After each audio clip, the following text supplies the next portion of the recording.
Sigoli Swatkwek, Igele Idwanalanha. I would like to introduce myself. Gawi Nayas Neonyaks Oslunage. That's my real name. It's Linda.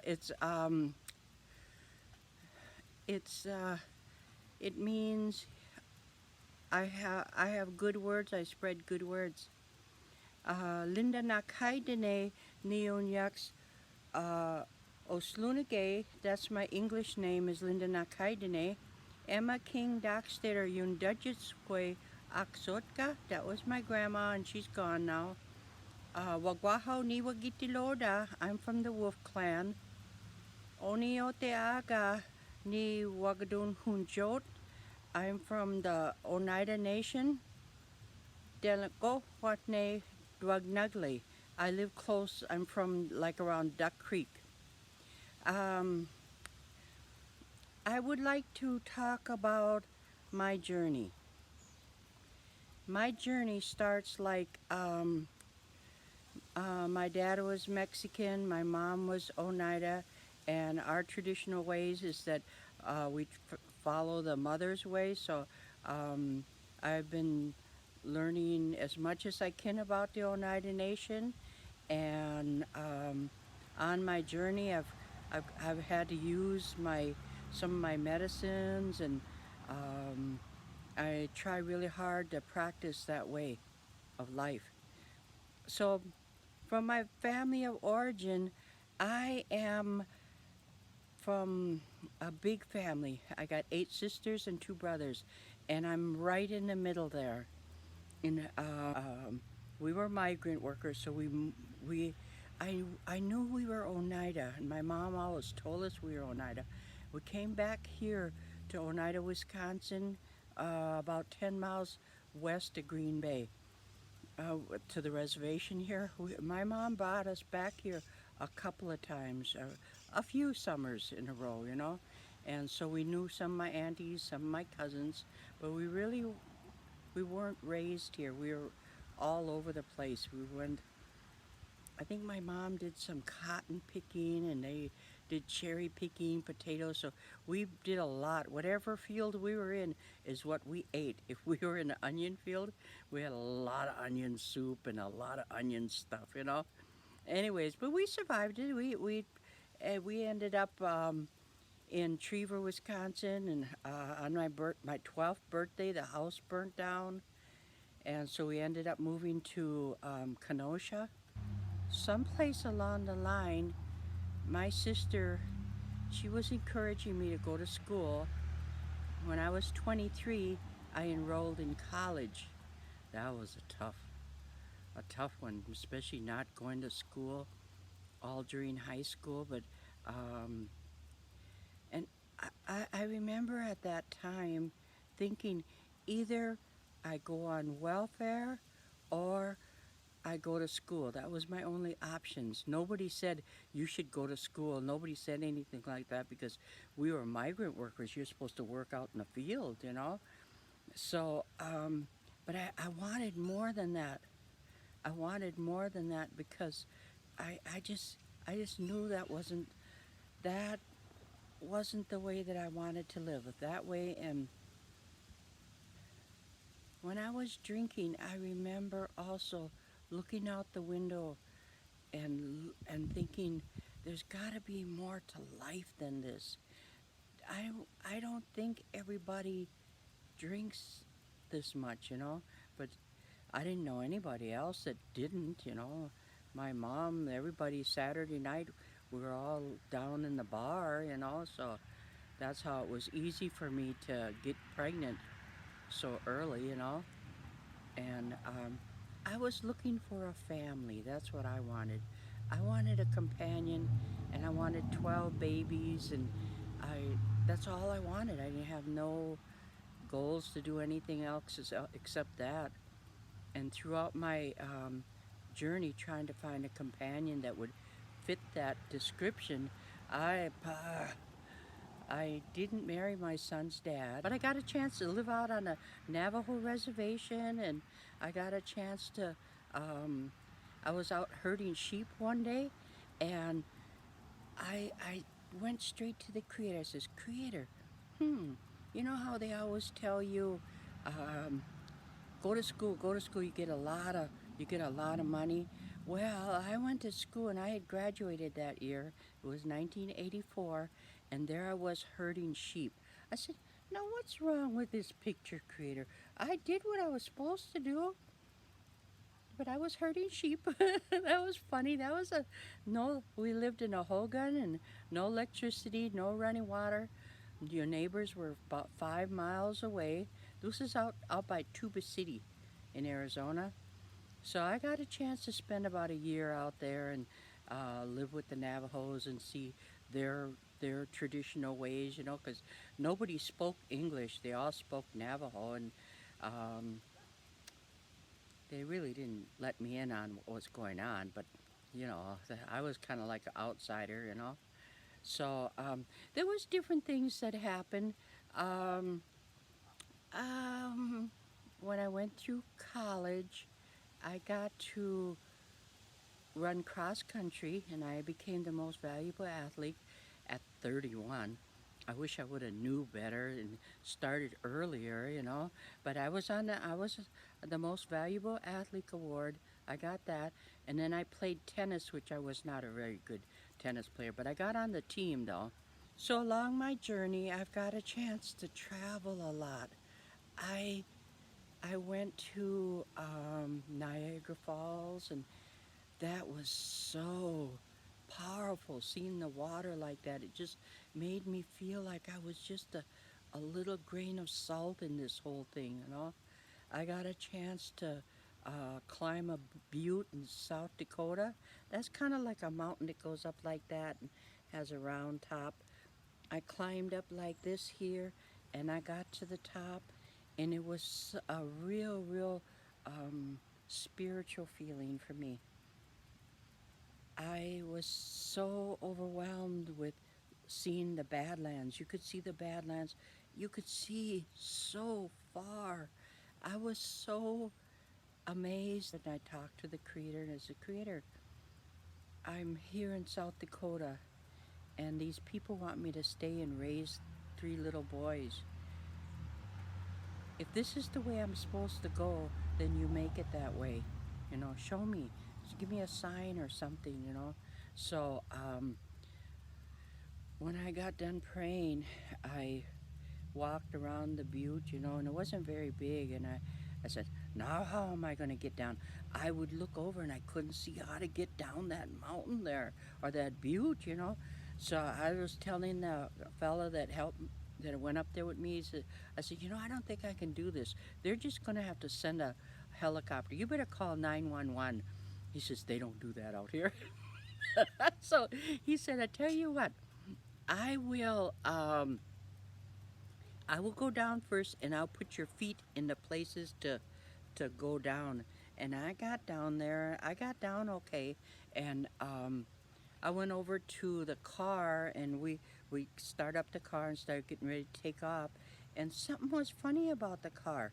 Well, I didn't realize the plug in the oil pan had come out, and all my oil had drained out. And I checked the oil light, and it was on, and somebody went up and got some oil and put it in there, 2 quarts, and tried to start up, tried to make it go. Pretty soon it went poof like that. Here I'd blown up the engine. I said, wow, the Creator really answers prayers really fast. So that must mean I'm supposed to stay here. Well, that night, all heck broke loose in the house. It was a very nice house. The mom was really good. The house was nice and clean. But ooh, when they started drinking and fighting, and I didn't have no sisters. I didn't have nobody. No, me and my daughter. My daughter was 9 years old, and we had no place to go, no place to hide. That was scary. I said, you know what?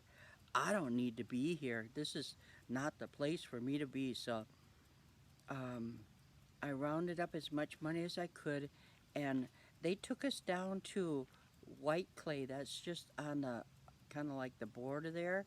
That's where we had to catch the bus.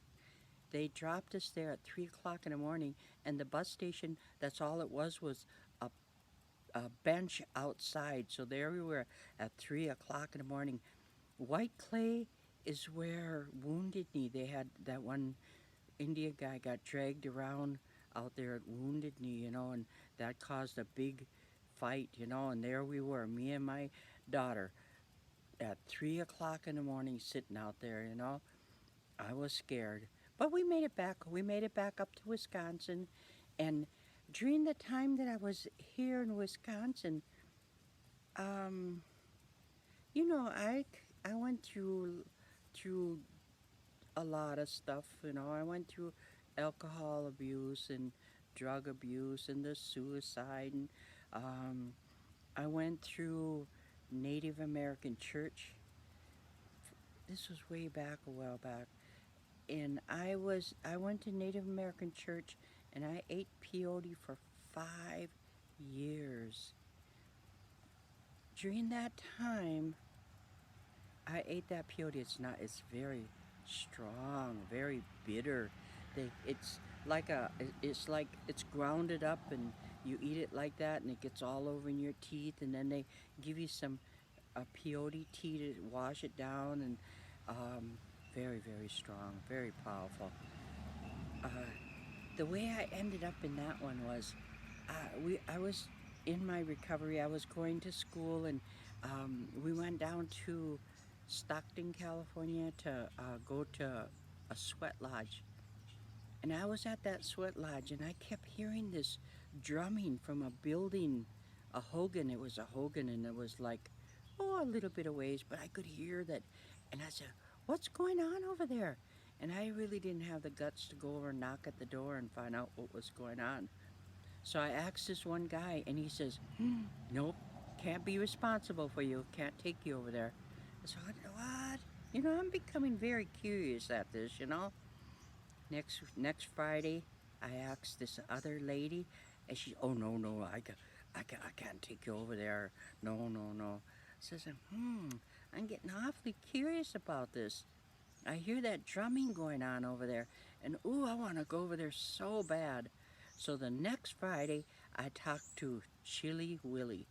Chili Willie is a Sioux, and he was a wino, and he was like had these deep, deep cuts in his face just from age. He was very, very aged, almost like this here, only it was from here to there. Anyway, so I asked Chili Willie, "Take me over there, please. I want to know what's going on. I know there's something going on over there." So he takes me over to that Hogan, and um, they start Native American church at 8 o'clock at night. You get something to eat first, and then you go in there, and then they pass the peyote around. And when I went into Native American church, I asked the Creator to help me how to love myself, respect myself as a woman, and know what it meant to be a Oneida woman. That's what I wanted. That's what I really wanted. And so for 5 years, I went in there every Friday night. I went in there. I went to peyote meetings in Texas. I went in Oklahoma, all up and down the coast of California. And that's what I really, really wanted, was to learn how to respect myself. Um, I had no clue what love was. No clue at all. I remember a time I was brushing my daughter's hair, and I was jerking it this way and jerking it that way, and something told me that's not what love is. But I didn't quite know what it was. So that little journey during the Native American church, during that time there, I sat up on my knees all night long, and I'd get up the next morning, make coffee, make fry bread, and, you know, try to get everything organized. I can tell you one of the stories that happened. We get there a little bit early on Friday night, and I didn't have no coffee pot or anything like that. So I was trying to figure out how to make coffee. And so the one guy says, "Let's make cowboy coffee." I said, "Oh, okay."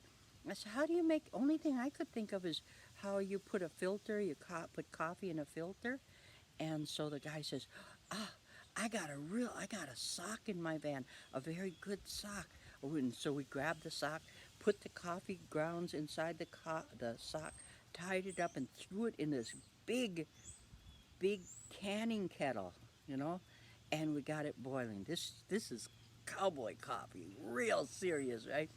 I didn't even taste the coffee. I passed it out to everybody, and I'm just really proud of myself, and nobody said anything. Then I went to taste mine.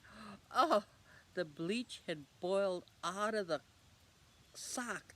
The, that coffee was so disgusting. I threw the whole thing out. Yeah, that was a good one. Yes, it was. There was a whole lot of really good times at that Native American church. The one lady years later she asked me, "Didn't you get addicted to it? To that peyote?" I said, "No, I wasn't addicted to it. All I needed to do was to learn those simple things in life. How to respect myself, how to love myself, what it meant to be a Oneida woman, you know? Those are things because my mom, her spirit got broken very young, so I was about 9 years old. That's when everybody started drinking. Her spirit had broken. And so nobody was there to teach you how to brush your teeth, how to take a shower, how to do anything. You just had to figure it out, because everybody was drinking, everybody was drunk, everybody was at the bar Saturday night, And so that's why I really wanted to learn, what does it mean? How do I get myself better, you know? And everybody, all my sisters, they were all having babies and kind of all drinking, except one was she was trying to do something, but she lived about 9 hours away from us down in Southern California. And she was trying to do something for herself, and she kept telling me, "Go to school, go to school." And that's right, how I snuck into City College. I went to City College, signed up for school. Back in those days when you signed up for school, they had the cafeteria and they had the projectors on the walls, and you went and picked out your classes according. So I had all my classes, I had them all written down exactly how I wanted them. I got in there, and there was not even none of my classes were open. I was a freshman, the last one to take any classes. So I sat down in the middle of that cafeteria, and I cried and I cried. Finally, I said, "Okay, this isn't going to work." So I got up and I went and picked a few classes. I picked biology, sociology, psychology, and I don't know what the other two were, but it was like I couldn't even pronounce them. And so, needless to say, I flunked all three of them. But I didn't give up, though. I didn't give up. I went and I asked them to help me to learn how to read and how to write, and had to learn all that in college. And how I made it through college, I have no clue. That was a challenge. I remember all the time that I was in college. We did not even own a car. We had bikes. My son, my daughter, and myself, all the three of us, we had bikes, and we went grocery shopping on a bike. We went to the laundromat. I rode my bike to school, and it was like 15 miles one way, so I rode it there and back. So I was riding a bike 30 miles a day. And I didn't have to work because they did give us welfare. So I didn't have to work. So all I had to do was focus on school. I don't know how my kids made it through. I don't know. I don't. I look back and I say, I used to tell them, when I close my bedroom door, I don't care what it is, do not bother me during that time that I'm studying. I'd put a hair dryer, I'd turn the hair dryer on to drown out the sounds so I couldn't hear what was going on out there. How they made it through, I don't know. But I did end up graduating and ended up on my journey to Wisconsin. Um, we were in South Dakota for a little while, and you know what it really was? It really was that I was looking for who I am. You know, I was out in Tuba City, out at the sheep camp and the Navajo reservation, and the Navajo woman came up to me and she said, "You can sing like a Navajo, you can cook like a Navajo, you can even dress like a Navajo, but guess what? You will never be a Navajo." And that was just like a slap in the face. All I ever wanted to do was to belong. I wanted to be a part of a family. But I think that she did me a favor. By saying that, what that meant was I had to learn what it really meant to be an Oneida woman. Um, During my journey out there in California, a man came to me and asked me, "How does your people celebrate death?" And I felt so ashamed of myself because I didn't know. So I lied. I said, "Oh, we sing for 4 days." Oh, then when I came up here to Wisconsin and I found out how the ceremony for us, I said, now if anybody came to ask me, I would know. I would know. And I know a lot about our traditional ways. And I try really hard to teach my kids that. My kids, well, my son's 53, so he don't. But I do try to teach my grandbabies. I try to teach them. You got strong heart, strong mind, strong body. The way you do your strong mind is you do meditation, you get educated, you learn your language, you learn your culture. The way you work your body is you got to exercise every day. Even if it hurts, you got to get out there and you got to do something. Mind, strong body, strong heart. And your heart is all about that, and we call it in Oneida that skana, that peace, that love that you have in your heart. You gotta work on that every day. And I always tell them, you know, you have to be thankful for everything you got. Everything. Sometimes we take it for granted that all this food that we get to eat, all the nice home that we have. We got cars.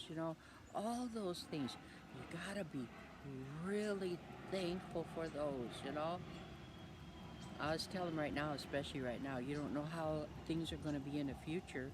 So remember, when you taste a strawberry, take a moment and really taste that strawberry. Take a moment to really, when you're drinking that water, to drink and be thankful.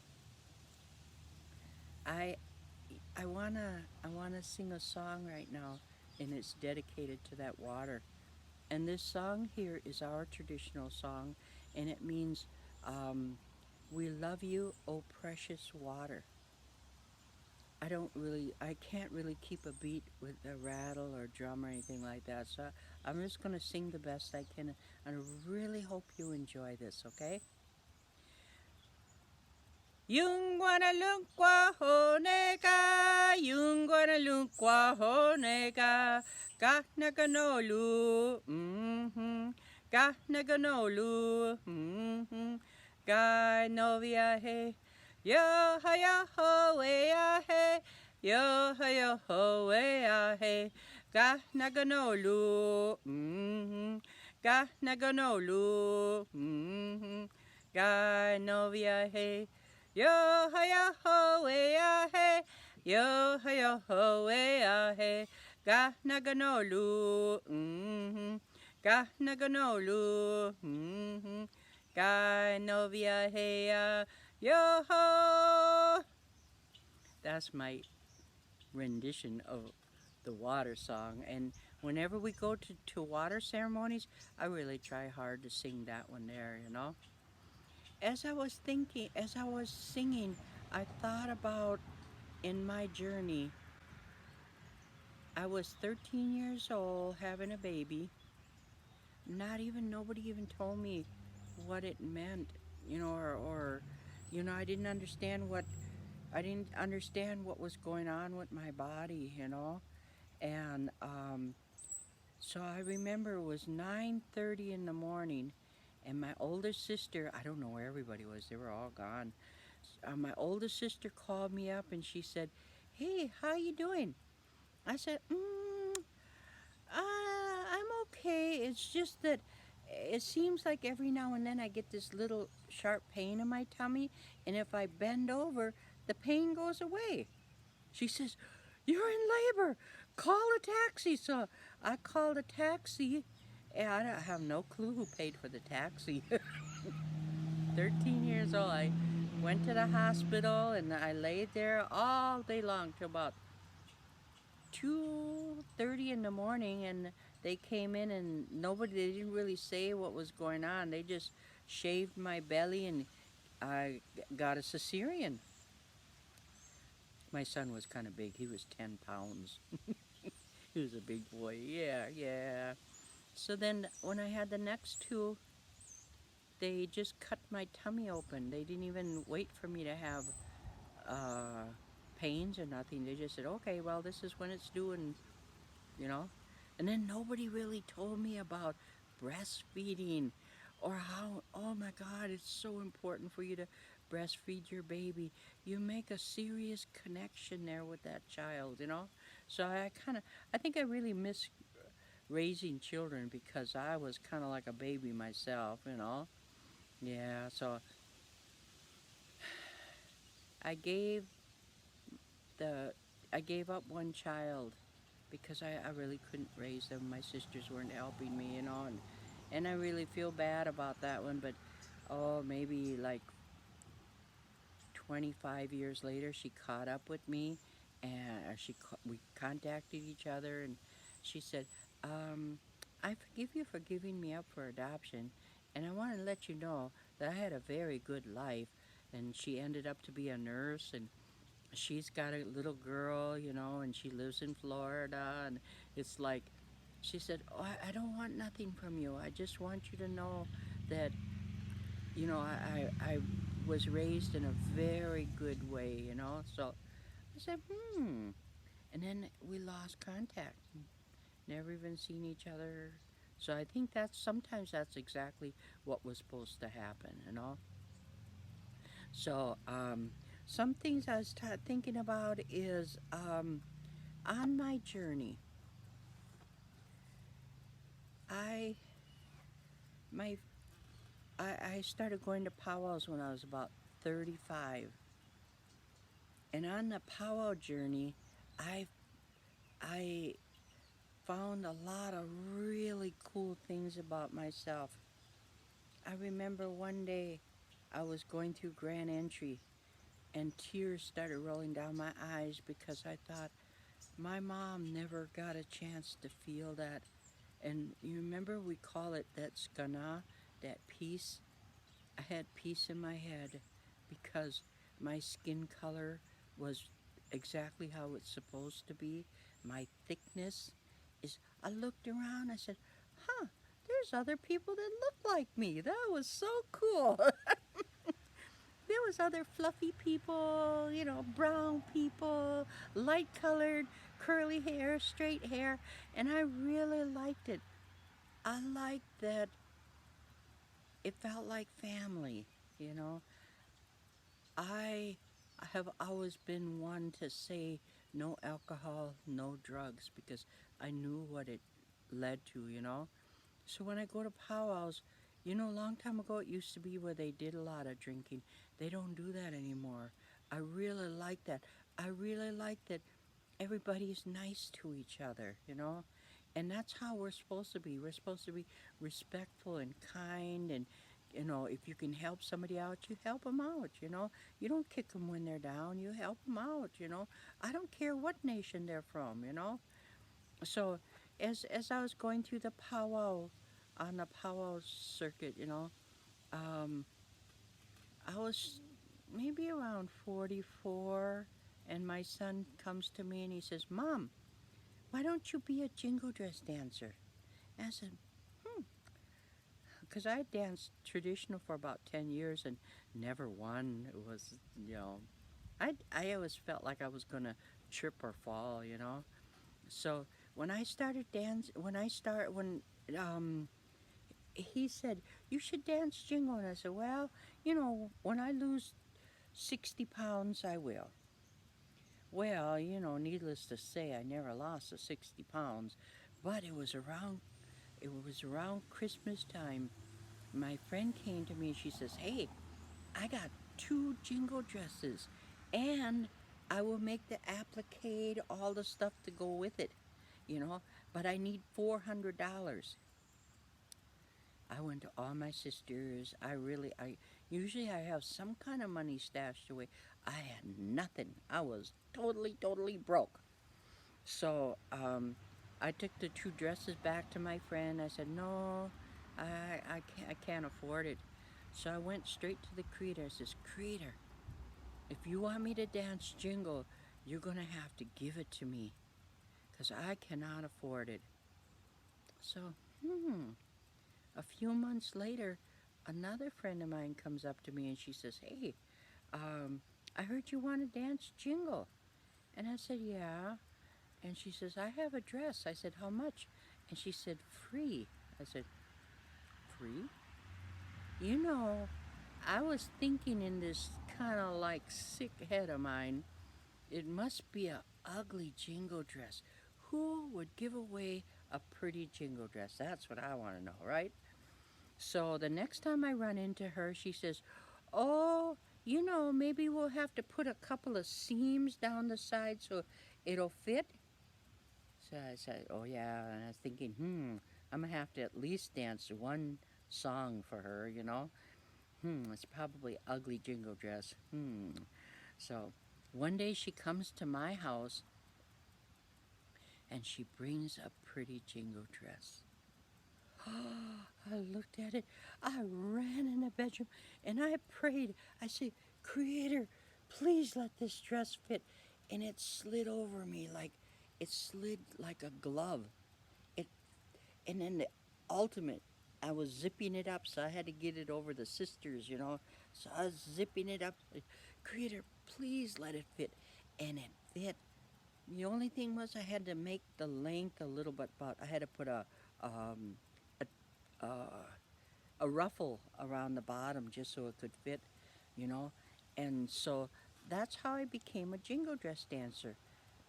I was 45, and I remember the first we were going up to Mole Lake, and on the way to Mole Lake, I'm finishing up the moccasins, right?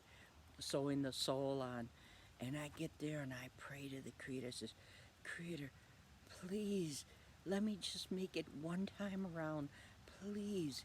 And I danced, and it was like, wow, I danced four times around, you know? It was like, oh my God.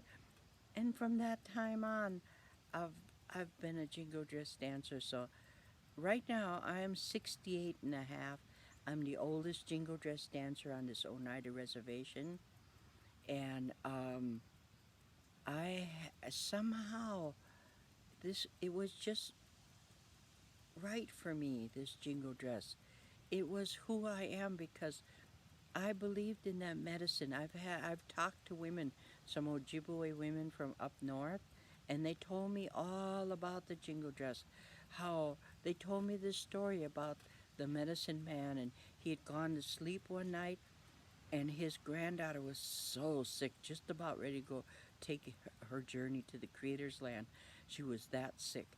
So so the spirits came to him, the grandpas, grandmas, whoever it was, came to him and said, "This is what you have to do. You have to have so many jingles on it, and these are the colors." So when he woke up in the morning, he went straight to his wife and told her what they needed to do. So lickety split, they started right up, and they made that dress, and they took that dress down to the arena and took her down there. And the first time around, she was like very limp, and they carried her around the arena.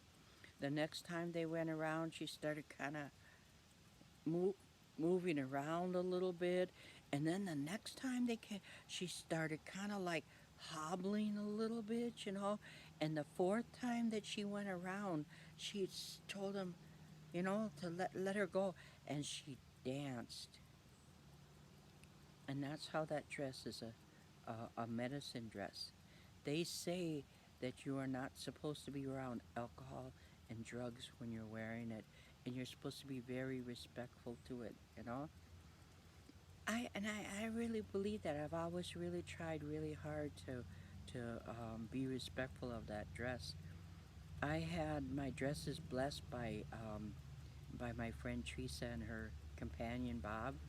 I called them over to my house, and I didn't have very much, so I was making some fry bread, and I had some corn soup. And he comes in there. He says, "You know what? Hey, I have some venison cooking at the house. I'll run up and get it." So in the meantime, me and Teresa, we're cutting up potatoes, and we're cutting up this. Pretty soon, my whole table was full of food. That was cute. Yeah, the whole table was full of food. And he told me how to take care of the dresses, and how you're supposed to feed them and smudge them off, and because the dresses, they're like they have a spirit in themselves. So for me, when I went out to dance, always I thought about the women that may have gone through the things that I went through, the sexual abuse, rape, alcohol and drug abuse, uh, self abuse. And I thought about all the women that are out there that are still suffering. So when I go out there to dance, I think about those women and I ask the Creator that maybe the Creator can help them lift their spirits up just a little bit, so that they can say, "I don't have to tolerate this. I'm worth more than that. So that's why I dance jingo, and I try really hard to go to as many powwows as possible. If somebody asks me to come and do, a dance, a medicine dance, I let them know that I'm I'm Oneida, and I've just been granted the use of this dress, and it's really from the Ojibwe people. But I would be very, very proud, and I feel really good that I can do that for anybody. So on my journey, so I've been a dancer, maybe about 20 jingle dress dancer, 23 years. The creator blessed me with at least 30 jingle dresses, 3 sets of beadwork, and from head to toe, I've been really, really, really lucky, and so I really try really hard to acknowledge that that dress is from the Ojibwe people, and that I would like to dance till I'm 80 or 70. I'll be no. I really want to dance till I'm 80. If we're still doing powwows and stuff like that, just because I think that's a really good age. I've seen a woman dancing. She was 84 years old, and she wasn't dancing real fast, but she danced. I was so impressed with her. So I said, if she can do it till she's 80, maybe I can do it till I'm she can do it till she's 84. Maybe I can do it till I'm 80. Or if I can't put my moccasins on anymore, if I can't put my moccasins on anymore, then I will I will quit dancing when I cannot no longer put my moccasins on. So we'll see if the Creator wants me to come home It'll be whenever that is. If I can't put my moccasins on, that's when that'll happen too, you know. So I was thinking that that there were some things that I learned on my journey. I learned be kind to yourself. We're not all perfect. We don't have the, it's the body. It's, we look at our bodies and say, God, if I was just skinnier, if I was just all this. It isn't anything to do with that. It has to do with you finding your gift. You have a gift. Whatever it is, it may not be the gift of singing, may not be the gift of dancing, but you have a gift. And it's your responsibility to learn about that gift and to share that gift.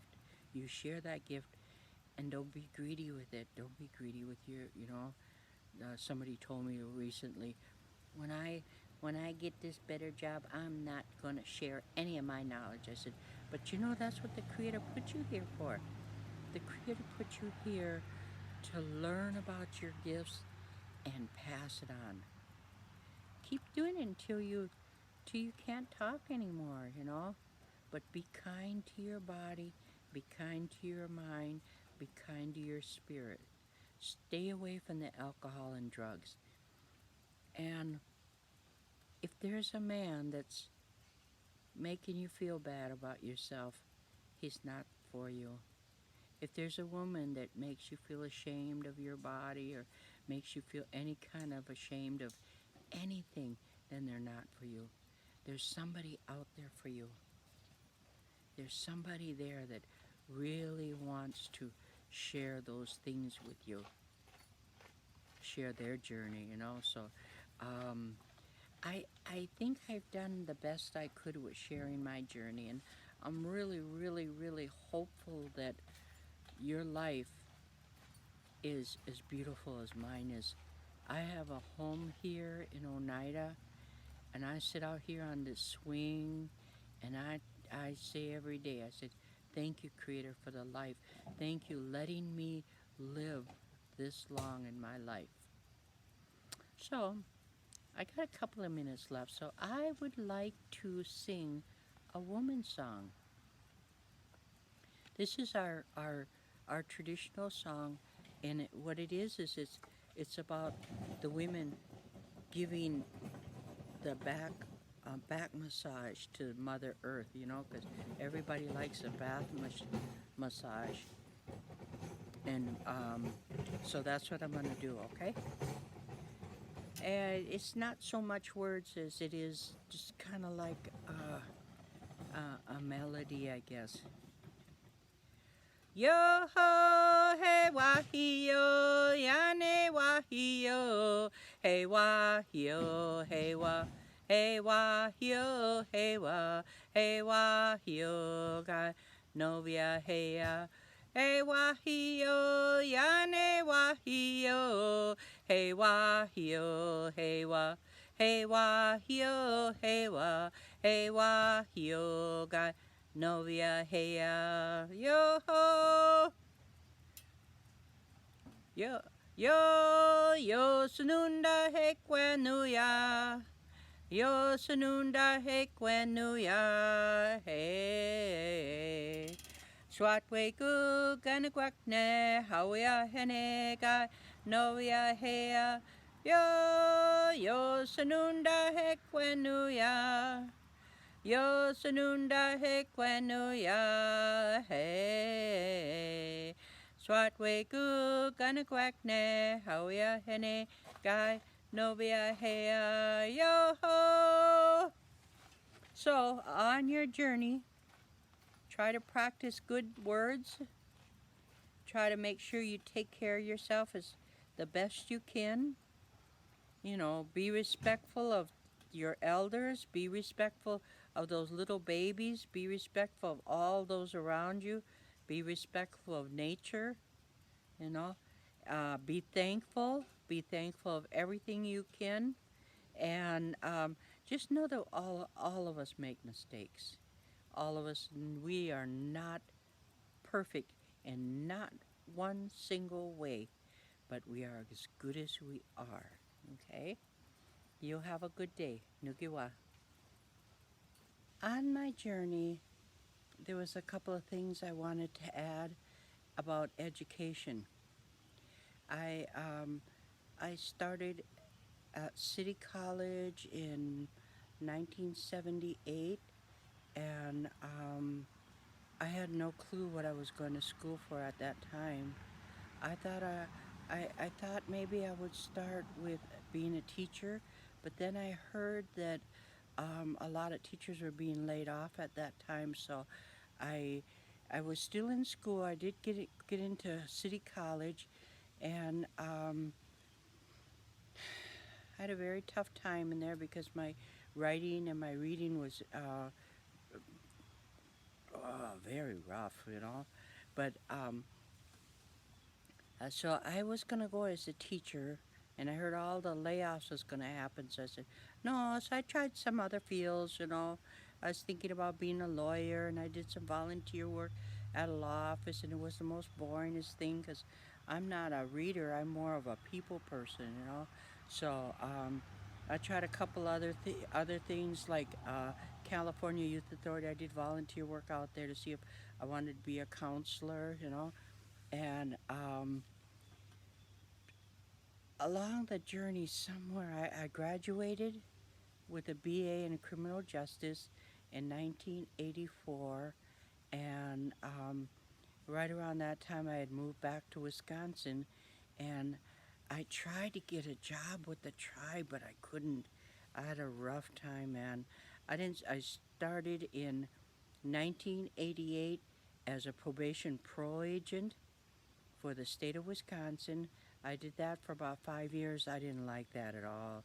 So then in 1993, I got a job with the tribe as a Indian child welfare worker.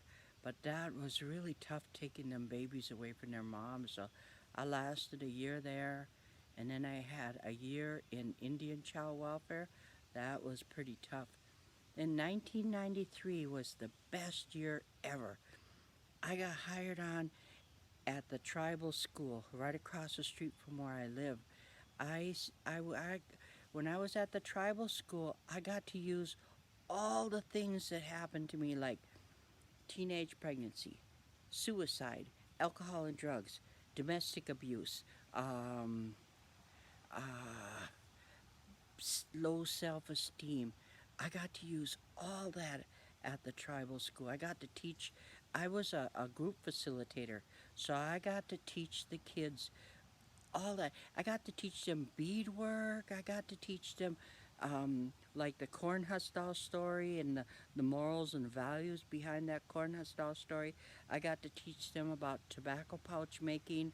We went all the way from the chemicals that was involved, and then we went to like the traditional uses of tobacco, how tobacco came to our people, and at the end we made a tobacco pouch. All the kids got to make a tobacco pouch.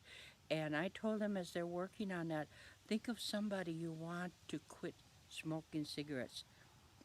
Way at the end, we got our traditional tobacco, and each one of the kids got to put tobacco in their pouch, and then it was their responsibility to take out and give it to somebody. So those are the kind of things I got to do. I got to do meditation with them. They'd have all those awful tests that schools have, and I could see the kids were just rough, man. So they'd come in. I said, "Okay, that's it, everybody. Grab a mat," and I'd put the light low, and I would read this meditation, have some really soft music, and they'd all fall asleep. But I know that was good for them, you know. So those are the kind of things I got. I got to do um, fasting. I took the girls from 8A and 8B, and we did it. Went out to the longhouse, and we stayed there for 4 days. And we fasted. We worked on all kinds of traditional. I had older women, the elder women, come in and talk about the circle of life and your responsibility to your body, your moon time. We got to talk about all of that stuff out there. And I kept them real busy. We did sweat lodge. We did We went for a walk every day. I did have to take them to shower every day. Anyways, and we did a lot of fun stuff out there, you know. At the end of the 4 days, the families all got to come out there, and we had a feast for the girls, and it was that was really a good time there, you know. Um, what else did I do? Oh, I did all kinds of stuff at the school. Um, I did stuff like having to do cafeteria duty, recess duty. You know, I did all that stuff. Plus, I did the stuff in the classroom. You know, we did games. We did. Oh, we got to go pick apples. We did a whole lot of activities. My class was real different than any other class. So I got to work at the tribal school for 23 years. I retired uh, 2 years ago. And so that was a very, very good time. The turtle school is in the built just like a turtle. And there's only two buildings like that. Our building and the one out east, out by New York, that's built into a turtle. And that turtle represents this beautiful Mother Earth. So I just wanted to add that little bit, and hopefully you find a journey that was just as adventurous. And I did bungee jumping, I did parasailing, I did triathlons, I did half marathons, dualathons. Um, let's see what else. I did a, lo- I, you know, I did a lot of things that was real good towards the end there, you know. So now all I got to do is I just do beadwork now, and I do my hats, and um, I go to powwows whenever there's a powwow. I try to make sure I get to it, you know. Whenever ceremony, I try to make it to ceremonies, and um, just trying to enjoy life, enjoy that journey. That's what I wish for each and every one of you. Nugiwa, oskana su. Ya